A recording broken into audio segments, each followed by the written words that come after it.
মিলে অনেক ইতিহাস, অনেক গল্পগাথা এবং অনেক রহস্য জড়িয়ে রয়েছে এই মহাকুম্ভ বা কুম্ভ, সার্বিকভাবে এই মেলা বা মিলনস্থলের সঙ্গে। আমরা যেটা জানতে পারি ইতিহাস ঘেঁটে যে আদি শঙ্করাচার্য, তার হাত ধরেই 1800 শতকের কাছাকাছি সেই সময় থেকে মহাকুম্ভ আয়োজন করা হয় প্রথম।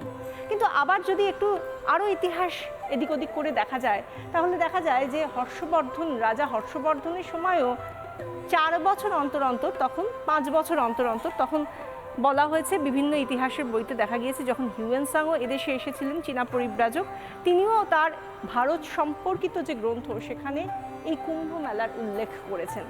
অর্থাৎ ভেবে দেখুন সেই কবে হিউয়েনসাং এসেছিলেন ভারতে, কবে হর্ষবর্ধন দেশের রাজা ছিলেন। সেই সময় বলা হয় যে তিনি নাকি সব দান করে দিতেন এই কুম্ভের মেলায়, এমনকি তার বস্ত্রটুকুও যা তিনি পরিধান করেছিলেন তাও নাকি তিনি দান করে দিতেন কুম্ভ মেলার শেষ দিনে। এরকম যেখানে ইতিহাস জড়িয়ে রয়েছে, তার সঙ্গে আজকের দিনে যেখানে 144 বছর পরে প্রয়াগরাজে মহাকুম্ভর আয়োজন, সেখানে প্রতি মুহূর্তে রঙিন হচ্ছে প্রয়াগরাজ। সেখানকার ছবি আপনাদের সামনে তুলে ধরবো একটু একটু করে, টুকরো টুকরো করে, বিভিন্ন রঙিন ছবির রঙের সমাহার। কেন বলছি রঙের সমাহার? কারণ ভারত মানেই তো বৈচিত্র্যের মধ্যে ঐক্য, ভারত মানেই নানা সংস্কৃতি, নানা ধর্ম, নানা মুনি, নানা ঋষি, নানা যোগীর আগমন। সেখানে মহা সমারোহে তাদের সব পথ মিলে গিয়েছে প্রয়াগরাজে ত্রিবেণী সঙ্গমে, যেখানে এই মহাকুম্ভের প্রাঙ্গণ, সেখানে এই মুহূর্তে যেন আলাদা একটা শহর তৈরি হয়েছে। একের পর এক সেক্টর, সেই সেক্টরে তাঁবুতে রয়েছেন যোগী সাধু মহারাজরা, আর সেই সঙ্গে যারা গৃহী ভক্ত তারাও এসেছেন, কেউ নিজেদের পাপ ধুতে, কেউ চাইছেন আরোগ্য কামনা করতে, আবার কেউ একটু ডুব দিয়ে যেন পবিত্রতার স্বাদ নিতে চাইছেন এই কুম্ভে। আর সেই জায়গা থেকে একটার পর একটা ছবি দেখাচ্ছি আমরা। দেখুন, যে কথা বলছিলাম যে সাংস্কৃতিক মেলবন্ধনের ছবি, সে যে কোনো জায়গা, উত্তর ভারত, দক্ষিণ ভারত, পূর্ব ভারত, মধ্য ভারত, পশ্চিম ভারত, যে দিক থেকেই দেখুন না কেন, সব পথ আজ প্রয়াগরাজে। সাধু মহারাজ চলেছেন গজগমনে চলেছেন, এবং কেউ আবার উটের পিঠে তারা এসেছেন। এবং এরা যারা এসেছেন তারা একটি নির্দিষ্ট জায়গা থেকে যে সবাই আসছেন তা নয়, হয়তো ভারত ভ্রমণে বেরিয়েছেন, তারপর তাদের গন্তব্য এখন হয়ে দাঁড়িয়েছে কুম্ভ। আর এভাবেই তারা, যারা সাধারণ মানুষ, পথ চলতি মানুষ, তাদের সঙ্গে দেখা হচ্ছে, তারা তখন তাদেরকে আশীর্বাদও করছেন। কেউ হাতির পিঠ থেকে আশীর্বাদ করছেন, কেউ উটের পিঠে চেপে আশীর্বাদ করছেন। সাধারণ মানুষ তাদের ছোঁয়া পেয়ে যেন নতুন করে সেই পবিত্রতার একটু আস্বাদন করছে। একদম বিশাখা, নানা রকমের ছবি, সেই নানা রকমের ছবির কোলাজ আমরা দেখতে পেলাম।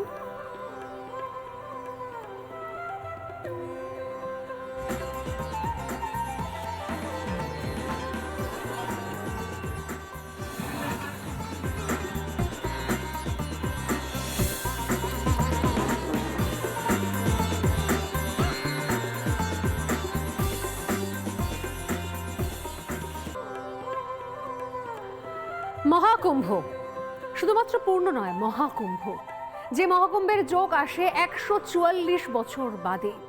আর সেই মহাকুম্ভের এক্সক্লুসিভ লাইভ কভারেজ চলছে রিপাবলিক বাংলায় শুরু থেকে।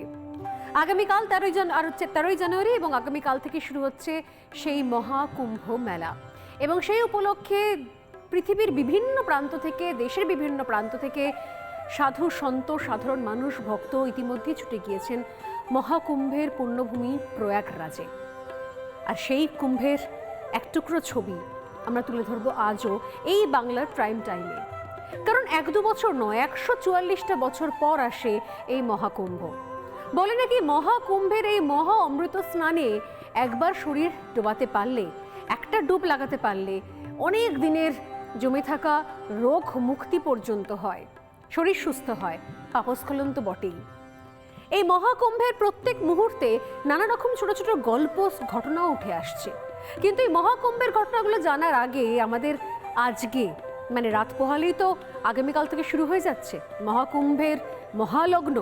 তার আগে একবার চলুন দেখা যাক এই মহাকুম্ভের ইতিহাসটা কি। এই মহাকুম্ভের ইতিহাস জানবো, তার সঙ্গে ইতিহাসের গল্প সেটাও। নানা ধরনের কন্টেন্ট দেখার জন্য লাইক করুন, শেয়ার করুন আমাদের ফেসবুক পেজ, সাবস্ক্রাইব করুন আমাদের ইউটিউব চ্যানেল। পাশাপাশি অন্যান্য ব্রেকিং নিউজের জন্য অবশ্যই চোখ রাখুন রিপাবলিক বাংলায়।